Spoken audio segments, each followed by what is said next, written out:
So I've heard you talk a lot about webinar programs and their effectiveness. Yeah. What about a standalone webinar? Can that be effective? Yeah, I think it can. Standalone webinars, and I think it comes down to how you're looking at the webinar and what you want it to do. If you're going to deliver one webinar, like a thought leadership webinar, and you're hoping to get 1,000 live viewers on it, you better have, a celebrity, and not someone like me, delivering it. Because the reason we talk about programs all the time is when you have a program, you're a trusted source of content. People come to know what they're going to get. They get on a better webinar show. They're going to learn about how to do webinars, so they come back and watch more. And it's just like a TV show that happens every day, Tuesday at 8. It used to before we downloaded everything. It used to become every day at 8, Tuesday at 8. You'd watch it every Tuesday at 8. So where the standalone webinar can come into play is when you're looking at it more like it's an asset than it's just an event. So you've got a big new product, right, that you're going to be talking about not for a week, but for 6 months, for a year. This is your new thing. And delivering a webinar around all the things that product fixes, or just a webinar on that product, is something that can be used by your sales team, by your marketing team. People can be pointed to it. It can be something that can be working for you for a very, very long time.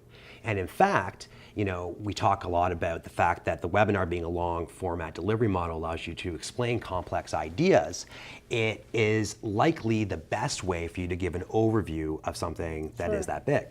The other place where we see a standalone webinar being effective is when you find that you are doing the same thing over and over and over again. And by this I mean, let's just say that you're always asked to come in and give the same presentation to a customer. I know the feeling. Right? It's not revenue generating. It's you educating them on the market or educating them about something that's going on that they need to know. Sure, you might opt to do it face-to-face because you've got that face time, but you can't always do it. And so by delivering a webinar on that topic, you've now got an asset that can say, that's great, I'd like to come in and do it. Here you go, I'll pass you this, you can go ahead and watch it.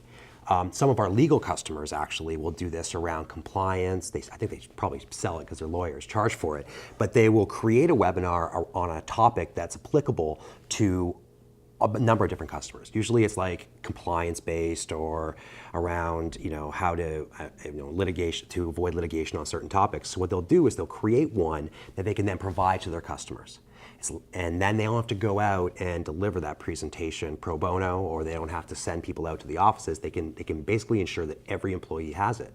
So if you've got a piece of content that is evergreen, that people are going to be asking for a long period of time, and they are asking for it, I think the webinar is a great strategy to apply to that. And it sounds like when done effectively, it can be repurposed in multiple applications. Definitely. We've got a webinar, bringing webinars to the next level, that was done in 2012. And it was done in partnership with On24.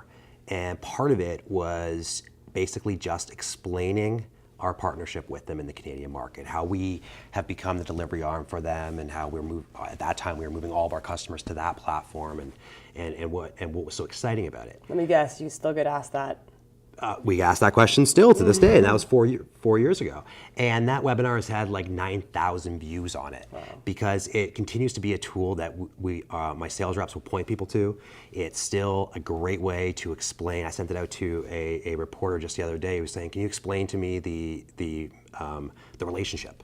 I need to be able to explain that when I'm writing this piece. And we said, here, just kind of watch the first 10 minutes of this, and it'll give you a good overview of what we're doing. And so that is evergreen content that, maybe we should update it, but we haven't had to in over 4 years, right? And it's worked for us very, very well.